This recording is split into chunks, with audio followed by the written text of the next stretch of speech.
federal court documents reveal that Ivanka Trump has accepted an immunity agreement in exchange for testimony against her father. Before you dismiss this as another walls are closing in, understand what actually happened here. I've been a federal prosecutor for 3 decades. I've negotiated immunity deals in corruption cases, organized crime prosecutions, and white-collar fraud investigations. Let me tell you what this signals. Immunity deals don't happen casually. They're not agreements or cooperation agreements. Prosecutors offer immunity under very specific circumstances, and I'm going to walk you through exactly what those are. You've heard breathless predictions before. Media cycles come and go. And here's why. This is his daughter. Someone who was in the room. Someone who heard conversations that no other witness heard. Someone prosecutors need badly enough to grant legal protection. Not cable news commentary.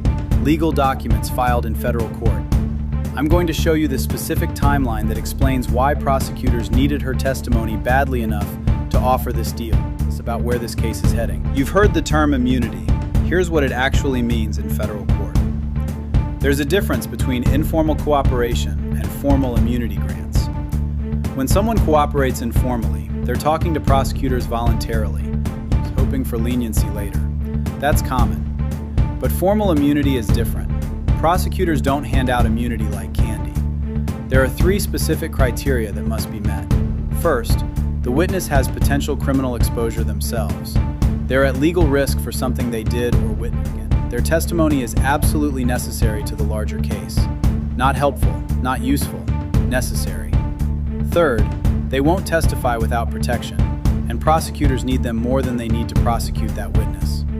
Think of immunity like this. Prosecutors are saying, we want the bigger fish, and you're the only one who can help us catch it. Now, Ivanka's immunity likely covers specific incidents, not blanket protection for everything she's ever done. Based on typical prosecutorial practice, it protects her from charges related to particular meetings, conversations, or actions during a defined time period. So what incidents required her to negotiate protection?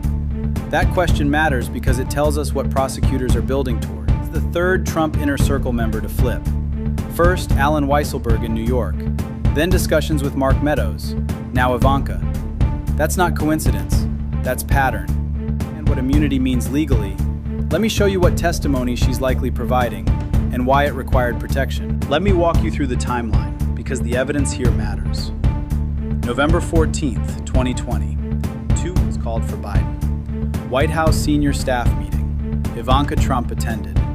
We know this from White House visitor logs and testimony from other witnesses.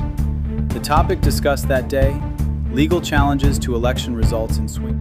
Other witnesses have testified about what strategies were proposed. Now Ivanka will testify about what was actually said in that room. December 18th, 2020. Oval Office meeting. Present. Trump, several attorneys including Sidney Powell, Michael Flynn, and Ivanka Trump. The topic, whether to seize voting machines and appoint a special counsel to investigate fraud claims. That meeting has been described by multiple witnesses. But Ivanka was family. She heard the unguarded versions. She can testify to her father's state of mind, his intent, what he said when lawyers left the room. January 6th, 2021. Ivanka was in the White House. Text messages and call logs place her there during the Capitol attack. Others write about desperate attempts to get Trump to call off the mob. What did Ivanka hear? What did she say? What was her father's response?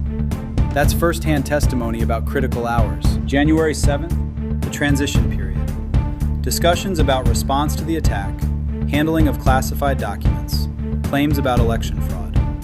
Ivanka had an official White House role as senior advisor. She wasn't just present. She was in decision-making meetings. She can authenticate documents. She can testify to what her father knew and when he knew it. Here's what makes her testimony uniquely valuable to prosecutors. Family members hear unguarded conversations. When lawyers and staff, family stays. She had official access that other family members didn't. And there's a paper trail, emails, text messages, communications she sent or received. She posted supportive messages on social media during this period. But the evidence shows on those same days, she was in meetings where very different conversations were happening. I know some of you are thinking, will she really testify against her father? Let me address that directly. Deals actually work. Fair question. What did Ivanka do that required immunity? Here's the legal reality. Even witnesses to crimes can have technical legal liability if they knew about illegal reported, or if they participated in any way, even unknowingly. Immunity doesn't mean she's guilty of anything. It means there's legal exposure in a gray area, and prosecutors want to eliminate any reason to testify or take the Fifth Amendment. In cases like this, immunity serves two purposes. First, it removes the witness's legal jeopardy so they can testify freely without self-incrimination concerns. Second, it signals witnesses that cooperation is the smart move. When a family member accepts immunity and agrees to testify, that sends a message. The evidence is strong enough that even family is choosing legal protection over loyalty. I've prosecuted cases where family members testified. Prosecutors want them for specific reasons. Credibility with a jury. A daughter is less testimony against her father than a business associate with a grudge. Access to private moments. She was in rooms where no staff were present. Ability to authenticate documents. She can identify her father's handwriting, verify whether a signature is genuine, confirm whether a document reflects what was actually discussed. If prosecutors need her testimony badly enough, that tells you something about the strength of the evidence they're building. They're not offering this deal out of desperation. They're offering it because her testimony locks down elements of the case they need proven beyond reasonable doubt. Imagine being in her position, choosing between family loyalty and legal jeopardy for your own family, public criticism and potential criminal charges. That's not an easy choice, but it's the choice immunity deals force witnesses to make. So what does this cooperation mean for the broader case? Let me show you how prosecutors typically use immunized families. What this cooperation means for the actual charges Trump faces. Immunized testimony strengthens prosecution in four specific ways. First, it corroborates other witnesses. When three people testify to the same meeting and tell the same story, that's powerful. When one of them is, that's devastating. Second, it authenticates documents. Defense lawyers love to argue documents are taken out of context or misinterpreted. Hard to make that argument when the defendant's daughter testifies, yes, this email accurately reflects. Third, it provides intent evidence. Criminal cases require proof of guilty knowledge and intent.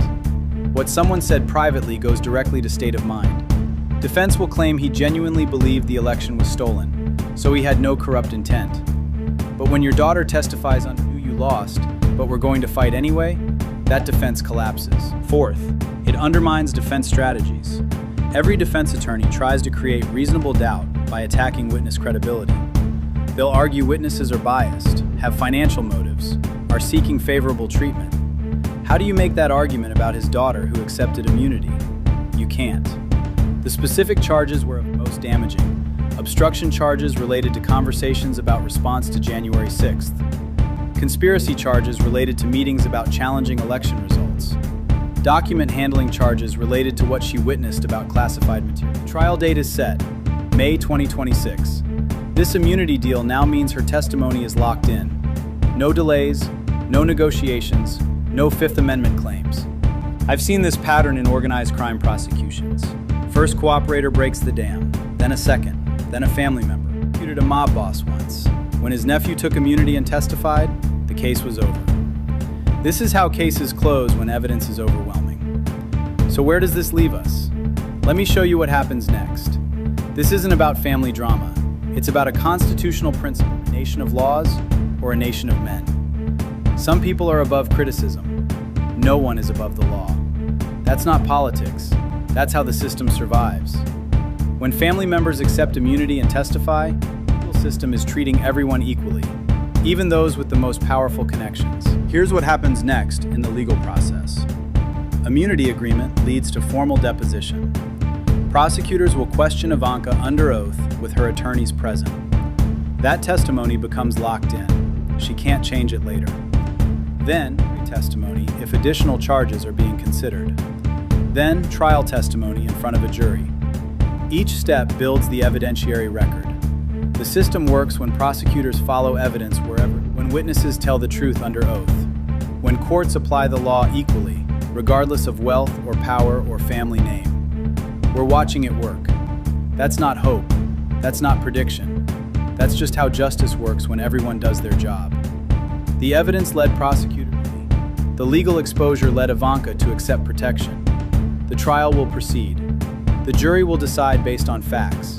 That's the system.